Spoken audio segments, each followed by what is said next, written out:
اور دنیا میں انسان ایسا کرتا ہے کہ بیٹے کی تکلیف بھی خود سہ لیتا ہے۔ پھر آگے کہا وَصَاحِبَتِهِ وَأَخِيهِ، اور کہے گا یا اللہ میری بیوی کو تو جہنم میں ڈال دے، مجھے نہ ڈال۔ وَأَخِيهِ، دنیا میں بعض بھائی ایسے ہوتے ہیں جو بہت زیادہ بھائی چارہ نبھاتے ہیں، لیکن وہاں انسان کہے گا اے اللہ میرے بھائی کو جہنم میں ڈال دے لیکن مجھے نہ ڈال۔ حتیٰ کہ یوں کہے گا وَفَصِيلَتِهِ الَّتِي تُؤْوِيهِ، اس پڑھیں گے تُؤْوِيهِ، یہ دوبارہ دیکھیں تا کے بعد حمزہ ہے اور اس کے اوپر جزم ہے، تُؤْوِيهِ۔ پھر کہے گا یا اللہ میرا وہ خاندان، میرا کنبہ جو پناہ دیتا تھا اس انسان کو، دنیا میں مشکل وقت میں انسان کا جو خاندان ہوتا ہے وہ اس کا ساتھ دیتا ہے، کہے گا اللہ میرے پورے خاندان کو جہنم میں ڈال دے، مجھے نہ ڈال۔ پھر آخر میں کہے گا وَمَن فِي الْأَرْضِ جَمِيعًا، یا اللہ دنیا میں جتنے انسان ہیں سب کو جہنم میں ڈال دے۔ ثُمَّ يُنْجِيهِ، یا اللہ پھر اسے یعنی مجھے بچا لے، بس ساری دنیا کو جہنم میں ڈال دے، میرے استاد، میرے والدین، میری ماں باپ، بیوی، بچے، دوست، احباب، سب کو اٹھا کے جہنم میں ڈال، مجھے بس بچا لے۔ ایسی نفسا نفسی ہوگی۔ اللہ فرمائے گا کلا، ایسا ہرگز نہیں ہوگا۔ یہاں ہر انسان اپنے اعمال کا بدلہ خود دیکھے گا، جیسے دوسری جگہ آتا ہے لا تزر وازرۃ وزر اخری، قیامت والے دن کوئی بوجھ اٹھانے والا کسی کا بوجھ نہیں اٹھائے گا، ہر کوئی اپنے اعمال کا بوجھ خود اٹھا رہا ہوگا۔ تو اللہ تعالیٰ فرمائے گا کلا، ہرگز ایسا نہیں ہو سکتا کہ کسی اور کو تیرے بدلے میں جہنم میں ڈال دیں۔ جہنم سے انسان بچ رہا ہوگا، اللہ نے دنیا میں جہنم سے بتایا، دنیا کے اندر ہی جہنم کے بارے میں بتایا کہ وہ کیسی ہوگی۔ یہ اس وقت انسان اپنی آنکھوں سے دیکھ رہا ہوگا جہنم کو۔ انہا لظا، اس کو لظا پڑھیں گے، انہا لظا نزاعۃ للشوا، دوبارہ دیکھیں نزاعۃ للشوا تدعو من ادبر وتولا وجمع فاوعى۔ اللہ تعالیٰ فرماتا ہے انہا لظا، جہنم جس سے تو بھاگ رہا ہے، بچ رہا ہے، یہ ایک بھڑکتی ہوئی اور دہکتی ہوئی آگ ہے۔ نزاعۃ للشوا، یہ کھال کو اتار دینے والی ہے، انسان کے چمڑے کو اتار دے گی۔ بعض روایت میں آتا ہے کھوپڑی کے اوپر جو چمڑا ہوتا ہے اس کو اتار کے نیچے پھینک دے گی، اللہ بچائے۔ تدعو من ادبر وتولا، دنیا میں جس شخص نے پیٹھ پھیر کر اس سے منہ موڑا ہوگا اس کو بلائے گی کہ دنیا میں تو دین سے، حق سے منہ موڑ لیا تھا، مرضی کی زندگی گزار رہا تھا، دین کی طرف آتا ہی نہیں تھا، وہاں جہنم بلائے گی کہ ادھر، روایت میں آتا ہے بلائے گی کہ ادھر، تو یہ اس وقت نہیں بچ سکے گا، اس کو آنا پڑے گا۔ وَجَمَعَ فَعَوَّى، اور وہ انسان جس نے پیٹھ پھیرنے کے علاوہ جمع، مال کو جمع کیا، فَأَوْعَى، اور اس کو محفوظ کر کے رکھا، اپنا بینک بیلنس بڑھاتا رہا، پیسہ زیادہ اکٹھا کرنے کی فکر میں رہا۔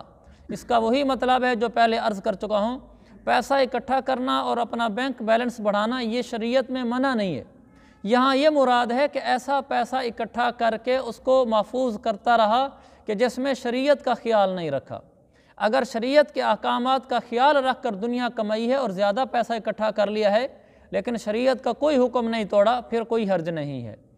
ان الانسان خلق ہلوعا اذا مسہ الشر جزوعا واذا مسہ الخیر منوعا۔ اللہ فرماتا ہے حقیقت یہ کہ انسان بے صبرہ پیدا کیا ہے، کم حوصلے والا پیدا کیے گئے، حوصلہ ہمت کم ہے اس میں۔ اذا مسہ الشر جزوعا، جب اسے کوئی تکلیف پہنچتی ہے تو جلدی گھبرا جاتا ہے۔ وَإِذَا مَسَّهُ الْخَيْرُ مَنُوعًا، اور جب اسے کوئی خوشحالی پہنچتی ہے تو بہت بخیل بن جاتا ہے۔ یعنی انسان میں یہ کمزوری ہے، اللہ کی طرف سے کوئی تکلیف آئے تو اس وقت گھبرا جاتا ہے، رب کو نہیں پکارتا، اور اللہ مال دے دے، خوشحالی دے دے، بخیل بن جاتا ہے۔ یہ اللہ نے بتایا کہ انسان اگر محنت نہ کرے اپنے دل کے اوپر، اپنے ایمان کے اوپر، تو پھر ایسے بن جاتا ہے، اور اگر محنت کرے اپنے اوپر، اپنے آپ کو ایمان کے تقاضوں کے مطابق چلائے، پھر ایسا نہیں بنتا۔ ورنہ انسان کی فطرت میں یہی رکھا ہوا ہے، جیسے ہماری فطرت میں اللہ تعالیٰ نے نیکی اور بدی دونوں رکھ دی ہیں، اچھائی کے جذبے بھی ہیں، برائی کے جذبے بھی ہیں۔ تو یہ جذبہ بھی ہمارے اندر موجود ہے کہ جب ہمیں کوئی تکلیف پہنچے تو ہم اللہ سے شکوے شکایتیں شروع کر دیں اور بے صبرے ہو جائیں اور گھبرا کر اللہ کو ہی بھول جائیں۔ اور یہ مادہ بھی ہمارے اندر ہے کہ جب ہمیں کوئی تکلیف پہنچے تو ہم اللہ کی طرف رجوع کریں، اللہ کا شکر ادا کریں، ناشکری نہ کریں۔ اور دوسرا یہ بھی ہمارے اندر ہے اذا مسہ الخیر منوعا، جب میں مالدار ہو جاؤں تو میں کنجوس بن جاؤں۔ اب اتنے لاکھ میں سے اتنے لاکھ زکوٰۃ بنتی ہے، کون دے؟ لاکھوں روپے زکوٰۃ کون دے؟ یا لاکھوں کے حال میں پیسہ ہے، ہزاروں روپے اٹھا کر کون زکوٰۃ دے؟ انسان کنجوس بننا شروع ہو جاتا ہے۔ اور ایسا مادہ بھی ہے کہ اللہ تعالیٰ نے اس کے اندر رکھا ہے کہ جب مال آ جائے کنجوس نہ بنے۔ اللہ نے جو مال مانگا ہے، زکوٰۃ مانگی ہے، عشر مانگا ہے، بال بچوں کا خرچہ ہے، ان میں وہ کنجوسی نہیں کرتا، شریعت کے مطابق خرچ کرتا ہے، تو یہ انسان کامیاب ہے۔ ورنہ انسان ایسا ہی ہے، یہ ناکام ہی ہو جاتا ہے اگر اپنے اوپر توجہ نہ دے۔ ہاں کچھ لوگ کامیاب ہو جاتے ہیں، الا المصلین۔ یہاں سے کچھ صفات بیان کی ہیں لوگوں کی کہ جن لوگوں میں یہ خوبیاں ہیں یہ پار ہو جائیں گے آخرت میں۔ کون کون سے؟ الا المصلین، ہاں جو لوگ ایسے ہیں جو نمازی ہیں، اور آگے بھی بتایا، اور جن میں یہ صفت ہے یہ صفت ہے، آخر میں فرمایا جہاں ہمارا سبق ختم ہوگا اولئک فی جنات مکرمون، جہاں اگلا رکوع آ رہا ہے، یہی ہیں وہ لوگ جو جنتوں میں ہوں گے اور بڑی عزت کے ساتھ ہوں گے، جنتوں میں معزز انسان بن کر رہیں گے۔ کون ہے وہ یہاں سے شروع ہو رہے ہیں۔ تو ان کو پڑھتے ہوئے میں نے پہلے، پھر آپ نے بھی یہ سوچنا ہے کہ انشاءاللہ میں نے ایسے ہی بننا ہے تاکہ میں جنت میں چلا جاؤں اور ایسا ہی معزز انسان بن جاؤں جو آخرت میں معزز ہوں گے۔ تو پہلی صفت ان کی المصلین، نماز پڑھتے ہیں، اور الذین هم علی صلاتہم دائمون، دائمون، وہ نمازی جو اپنی نمازوں پر ہمیشگی کرتے ہیں، یعنی نماز کی ہمیشہ پابندی کرتے ہیں، کبھی نماز میں سستی نہیں کرتے۔ اور اگر خدا نہ خواستہ کوئی نماز چھوٹ جائے تو اس کو فوراً پڑھ لینی چاہیے۔ چھوٹ جائے گا کیا مطلب؟ انسان بے بس تھا، جیسے ایک آدمی سو گیا اور الارم لگا کر بھی سویا لیکن جاگ ہی نہیں آئی، تو کوئی بات نہیں، یہ ہو جاتا ہے۔ لیکن اس نے اپنی طرف سے پورا انتظام کیا ہو اٹھنے کا، پھر جاگ نہیں آئی تو کوئی بات نہیں۔ اسی طرح بعض دفعہ انسان کو بھول جاتا ہے، یاد نہیں رہتا میں نے نماز پڑھنی ہے۔ نمازی آدمی کے ساتھ بھی ایسا ہو جاتا ہے، کسی جگہ ایسا مشغول ہوا، خیال ہی نہیں رہا، نماز نکل گئی۔ ایسے آدمی کے بارے میں میرے پاک پیغمبر آقا مدنی صلی اللہ علیہ وسلم کا فرمان ہے، ہمارا کتنا سوکھا دین ہے، آسان دین ہے۔ آپ نے فرمایا من نام عن صلاۃ او نسیہا فلیصلیھا اذا ذکرھا، جو آدمی ایسا ہو کہ اس کی نماز چھوٹ جائے اس وجہ سے کہ سویا ہوا تھا یا وہ بھول گیا، آپ نے فرمایا جب یاد ہے اسی وقت پڑھ لے، فإن ذلک وقتھا، یہی اس کا وقت ہے۔ صبح جاگ گئی، سورج طلوع ہو چکا تھا، اسی وقت اٹھ کے پڑھ لے، جو شروع کے 10 منٹ ہوتے ہیں، سورج طلوع ہونے کے بعد 10 منٹ، یہ مکروہ وقت گزرنے دے، اس کے بعد نماز پڑھ لے، جب یاد آئی اسی وقت پڑھ لے۔ تو اگر اس طرح نماز چھوٹ جائے جس میں اس کا کوئی قصور نہیں تھا تو یہ بھی نماز کو ہمیشہ پڑھنے والوں میں شمار ہوگا۔ تو نماز میں سستی نہیں کرنی چاہیے۔ والذین فی اموالہم حق معلوم، حق معلوم للسائل والمحروم، اور وہ لوگ جن کے مالوں میں ایک متعین حق ہے، سائل کا، مانگنے والے کا، سوالی کا، محروم نہ مانگنے والے کا۔ یعنی اللہ تعالیٰ فرماتا ہے ایک دوسری خوبی ان میں یہ ہے کہ ان کے مال میں غریبوں کا بھی حق ہے۔ جو سائل کا مطلب جو غریب ہے اور آ کر مانگ لیتا ہے اس کو بھی دیتا ہے یہ آدمی۔ محروم کا معنی جو آدمی غریب ہے لیکن شرم سے مانگنے نہیں آتا، یہ اس کو بھی مال پہنچاتا ہے۔ تو ہمیں یہاں یہ سبق ملا کہ اپنی زکوٰۃ، عشر یا مال دینے کے لیے ان لوگوں کو بھی ڈھونڈنا چاہیے جو مستحق ہیں لیکن سفید پوش ہیں، وہ زکوٰۃ لینا چاہتے ہیں لیکن مانگنا نہیں چاہتے، تو ایسے لوگوں کو زکوٰۃ پہنچائی جائے۔ یہاں آپ کو ایک آسانی والا مسئلہ بتاؤں، زکوٰۃ دینے کے لیے، عشر دینے کے لیے، صدقہ دینے کے لیے بتانا ضروری نہیں ہوتا کہ یہ زکوٰۃ ہے۔ مثلا میرا ایک دوست ہے یا میرا بھائی ہے، چچا ہے، ماموں ہے، اور کوئی میرا قریب کا کولیگ ہے اور میرا کوئی پڑوسی ہے، میں چاہتا ہوں کہ میں اس کو زکوٰۃ کے پیسے دوں۔ اب اگر میں اس کو یہ کہتا ہوں کہ بھائی زکوٰۃ ہے تو اس کا ضمیر گوارا نہیں کرتا اور آئندہ مجھے ملے گا بھی نہیں کہ تم نے مجھے زکوٰۃ کا مستحق سمجھا ہوا ہے، حالانکہ وہ ہے لیکن ضمیر نہیں گوارا کرتا۔ ایسے آدمی کے بارے میں شریعت نے اجازت دی ہے، چونکہ یہ لوگ ہیں اس میں والمحروم، کہ جو جو مستحق ہیں لیکن مانگتے نہیں ہیں۔ سائل کا معنی جو مستحق ہے اور مانگتا بھی ہے، اس کو بھی دیتے ہیں تو یہ لوگ جنتی ہیں، دینے والے۔ اور دوسرا محروم اس کو دیتے ہیں جو مستحق ہیں اور مانگتے نہیں ہیں، سفید پوش لوگوں کو جا کر خود زکوٰۃ دے کر آتے ہیں، یہ جنت میں جانے کا عمل ہے۔ تو میں عرض کر رہا تھا کہ آپ نے اپنے ہمسائے پڑوسی رشتہ دار کو دینی ہے تو اس کو کہیں جی یہ میری طرف سے گفٹ ہے، میری طرف سے ہدیہ ہے، یا اس کا گھر میں کوئی پریشانی آ گئی، پیسوں کی ضرورت پڑ گئی تو آپ نے کہا جی میری طرف سے امداد ہے، میری طرف سے قرضہ ہے، یا بس بھائی ہیں ہمارا کوئی فرق ہے بس یہ رکھ لو، اور دل میں نیت یہ تھی دیتے ہوئے کہ اس کو زکوٰۃ دے رہا ہوں۔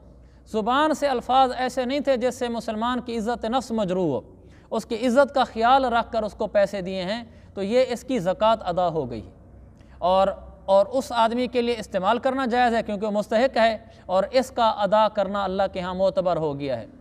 تو یہ مسئلہ معلوم ہوا۔ اور دوسرا حقٌ کہا ہے اللہ نے کہ ان کے مالوں میں غریب لوگوں کا حق ہے، لہذا یہاں یہ مسئلہ ہے کہ جو ہم کسی کو زکوٰۃ، صدقہ، عشر دیتے ہیں یہ ہمارا اس کے اوپر کوئی احسان نہیں ہے، بلکہ یہ ایسے جیسے میں نے اس کا قرضہ دینا تھا۔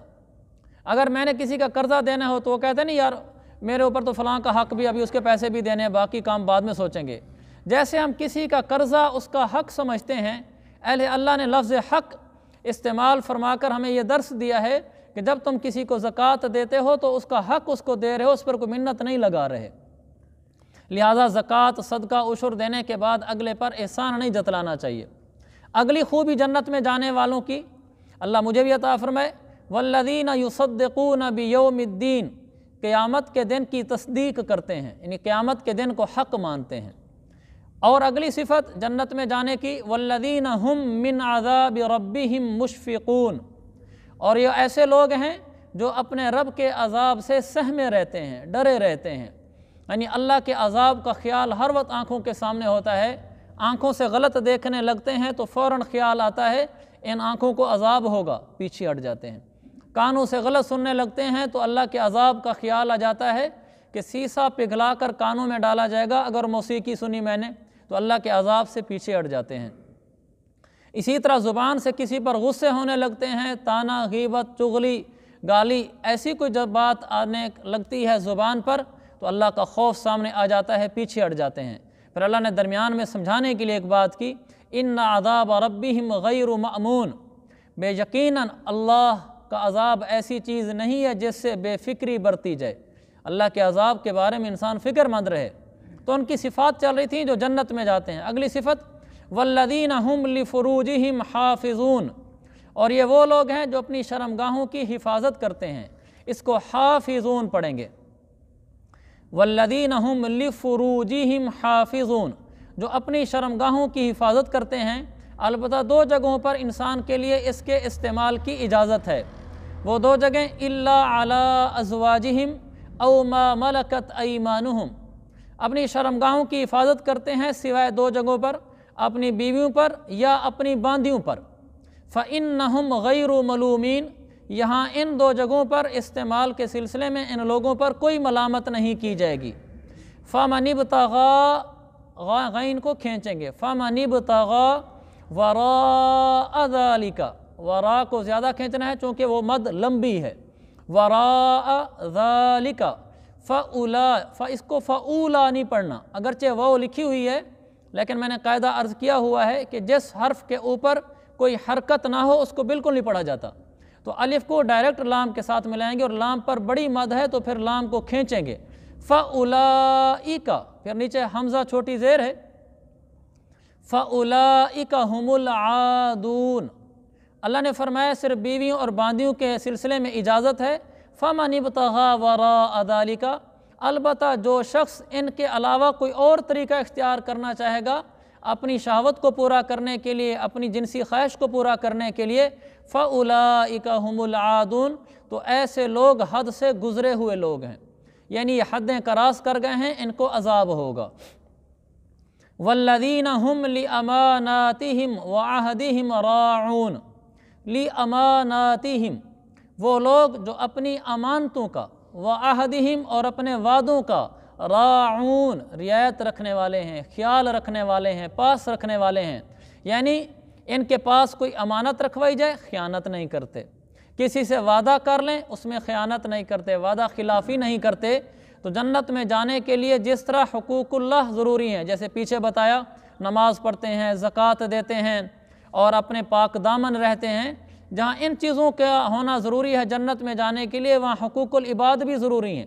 اس لیے اس وقت تک اللہ نے اولئک فی جنات مکرمون کا تذکرہ نہیں کیا جب تک اللہ تعالیٰ نے حقوق العباد کا تذکرہ نہیں فرما دیا۔ فرمایا لِأَمَانَاتِهِمْ اپنی امانتوں کا، ہمارے پاس کسی کی کوئی چیز امانت ہو اس میں خیانت نہیں کرنی چاہیے، اور وعدہ کر لیں تو پورا کرنا چاہیے۔ ایسے ہی خرید و فروخت میں آدمی وعدہ کر لیتا ہے، بعض دفعہ بیانہ لے لیتا ہے، اور اگر گاہک بڑے پیسوں والا آ جاتا ہے آدمی مکر جاتا ہے۔ یہ گویا کہ جنت کو چھوڑ کر جہنم کی طرف جا رہا ہے۔ کسی اور آدمی سے کوئی زبان کر لی ہے اور بعد میں پھر مکر جاتا ہے، یہ گویا کہ جنت کا راستہ چھوڑ کے جہنم کی طرف جا رہا ہے۔ ایسے رشتوں میں بات ہو جاتی ہے، دو کا رشتہ آپس میں پختہ ہو جاتا ہے اور پھر بلا وجہ مکر جاتا ہے۔ کوئی وجہ ہو تو رشتہ بدلنے میں کوئی حرج نہیں ہے، لیکن بلا وجہ مکرنا بھی ٹھیک نہیں ہے۔ اور ضمناً ایک مسئلہ ذہن میں آ گیا کہ اگر دو رشتے ہو رہے ہوں، کسی دو خاندان آپس میں جڑ رہے ہوں، ان کی آپس میں بات ہو جائے اگرچہ نکاح ابھی نہ ہوا ہو، کیونکہ نکاح کے بعد تو ویسے ہی وہ اسی کی ہو جاتی ہے بچی، لیکن اگر نکاح نہیں ہوا، منگنی ہو گئی ہے یا بات پکی ہو گئی ہے، اللہ کے نبی صلی اللہ علیہ وسلم نے اس سے منع فرمایا ہے کہ کوئی دوسرا آدمی جا کر ان کو نکاح کا پیغام دے۔ ایک دفعہ دو کا ہو گیا، دو خاندانوں کا، کہ ہم یہاں رشتہ کریں گے، وہ آپس میں دونوں مطمئن ہیں، اب کوئی اور جا کر نہ کہ جی آپ یہ رشتہ ہمیں دیں یا آپ ہم سے رشتہ لیں، یا کہ جی آپ رشتہ ہمیں دیں ہم یہ کچھ آپ کو حق مہر میں دیں گے، وہ رشتہ نہ توڑوائے۔ ہاں ان کی اپنی انبن ہو جائے پھر پیغام دے سکتا ہے۔ اسی طرح اللہ کے نبی نے اس سے بھی منع فرمایا ہے کہ دو آدمی خرید و فروخت کر رہے ہیں، ان کا آپس میں بھاؤ تو ہو گیا، بات پکی ہو گئی، اب کوئی دوسرا آدمی جا کر اوپر چڑھن مار کر ریٹ نہ لگائے کہ یار یہ چیز مجھے دے دو میں زیادہ پیسے دیتا ہوں، اس کو پلاٹ نہ دو، یہ اس کو گاڑی نہ دو، یہ مجھے دو، میں تمہیں کرایہ زیادہ دوں گا، میں تمہیں اس کی قیمت زیادہ دوں گا۔ حالانکہ اس کو پتہ ہے کہ ان دو کی آپس میں بات فائنل ہو گئی ہے، اب اس آدمی کے لیے جا کر اگلے کو کہنا کہ میں زیادہ پیسے دیتا ہوں مجھے دو، یہ شرعاً بھی جائز نہیں ہے۔ ہاں اگر ان دو کی ویسے انبن ہو جائے، ان میں سے کسی ایک کا ارادہ ختم ہو جائے، پھر آپ بات کر سکتے ہیں، ورنہ جب دو مسلمان رشتے پر دونوں آپس میں مطمئن ہو کر تیار ہو جائیں، کسی چیز کی خرید و فروخت پر مطمئن ہو کر بالکل تیار ہو جائیں، ان کی رائے پکی بن چکی ہو، اس کے بعد کسی اور آدمی کو وہاں درمیان میں مداخلت کرنا شرعاً منع ہے۔ آگے فرمایا والذین ہم بشہاداتہم قائمون، اور یہ لوگ وہ ہیں جو اپنی گواہیاں ٹھیک ٹھیک دیتے ہیں۔ گواہی بھی بھائی ٹھیک دینی چاہیے، غلط گواہی نہیں دینی چاہیے۔ یہاں آپ لوگوں کے ہاں رواج ہے، ہمارے ہاں تو نہیں ہے، کہ اگر کہیں پنچایت ہو جائے اور مسئلہ ہو جائے بھی اس آدمی کے اوپر قسم آتی ہے قسم کھائے یا گواہی دے کہ بھائی یہ کام میں نے کیا ہے، میں نے کام نہیں کیا، تو آپ لوگوں کے ہاں یہ ہوتا ہے کہتے ہیں جی تم قسم نہ کھاؤ، تمہاری جگہ فلاں آدمی قسم کھائے، وہ آ کر قسم کھائے جی اس نے یہ کام نہیں کیا، تو وہ پھر کیا کرتا ہے جو گواہی کے لیے آ رہا ہوتا ہے، وہ آ کر اس سے کہتا ہے کہ بھی میں قسم کھا لوں، کہتے ہیں ہاں ہاں بالکل پکی بات ہے، یہ کام میں نے نہیں کیا، تم قسم کھا دو۔ اب یہ آدمی آ کر قسم کھاتا ہے کہ اللہ کی قسم اس نے یہ کام نہیں کیا، یا وہ یہ کہہ رہا ہوتا ہے کہ میں گواہی دیتا ہوں اس نے یہ کام نہیں کیا، حالانکہ اس کے پاس کوئی ثبوت نہیں ہوتا سوائے اس کے کہ بس اس کو اس آدمی نے کہا ہے کہ بھائی تم گواہی دے دو، اور اس آدمی کو اس پر یقین ہے کہ بھئی یہ سچ کہہ رہا ہوگا، واقعی مجھے قسم کھا لینی چاہیے۔ ایسے موقع پر قسم کھانا شرعاً بالکل جائز نہیں ہے، اور نہ ہی گواہی دینا جائز ہے۔ ہاں یوں گواہی دے سکتے ہیں کہ جی مجھے اس آدمی پر اعتماد ہے، یہ ہمارا دوست ہے، پڑوسی ہے، یہ مجھے کہتا ہے یہ کام میں نے نہیں کیا، مجھے اس کے ساتھ رہتے ہوئے 20 سال ہو گئے، 10 سال ہو گئے، ہم نے کبھی اس کو جھوٹ بولتے ہوئے نہیں دیکھا، میں اس کی زبان پر اعتماد کرتا ہوں اس کے کردار کو جاننے کی وجہ سے کہ آدمی جھوٹا نہیں ہے، یہ اس نے کام نہیں کیا ہوگا، اب ہماری بات مان لیں، یعنی کھل کر بات کرے کہ میں خود اس واقعے میں موجود نہیں تھا، مجھے اس کی تحقیق نہیں ہے، قسم تو میں کھا ہی نہیں سکتا، گواہی اتنی دے سکتا ہوں کہ اس آدمی کے قول پر مجھے اعتماد ہے، یہ جھوٹ نہیں بول رہا ہوگا، لہذا میں گواہی دیتا ہوں کہ یہ سچا آدمی ہے، ہم نے اس کو سچا دیکھا، آج تک جھوٹا نہیں دیکھا، آپ اس کی بات مان لیں۔ اس طرح کھل کے تو گواہی دینی چاہیے، اس طرح نہیں کرنا چاہیے آ کے سیدھی قسم کھا لے یا آ کر سیدھی گواہی دے دے جی بس میں گواہی دیتا ہوں اس نے یہ کام نہیں کیا، حالانکہ اس کو پتہ بھی نہیں ہے، ہو سکتا ہے اس نے کیا ہو۔ تو اس لیے اللہ فرماتا ہے گواہیاں بھی ٹھیک ٹھیک دینی چاہیے۔ والذین هم علی صلاتہم یحافظون، اور وہ لوگ جو اپنی نمازوں کی پوری پوری حفاظت کرتے ہیں۔ پوری پوری حفاظت کا مطلب نماز کو دھیان سے پڑھتے ہیں، آداب کے ساتھ پڑھتے ہیں، تیز تیز نہیں پڑھتے، وقت کا خیال رکھتے ہیں، آداب کا خیال رکھتے ہیں۔ تو یہ جو صفتیں پیچھے بیان ہوئی ہیں الا المصلین سے، فرمایا یہ وہ لوگ ہیں اولئک فی جنات مکرمون، یہی ہیں وہ لوگ جو جنتوں میں بڑی عزت کے ساتھ رہیں گے۔ اللہ تعالیٰ مجھے بھی ان لوگوں میں شامل فرمائے اور آپ حضرات کو بھی۔ وآخر دعوانا ان الحمد للہ رب العالمین۔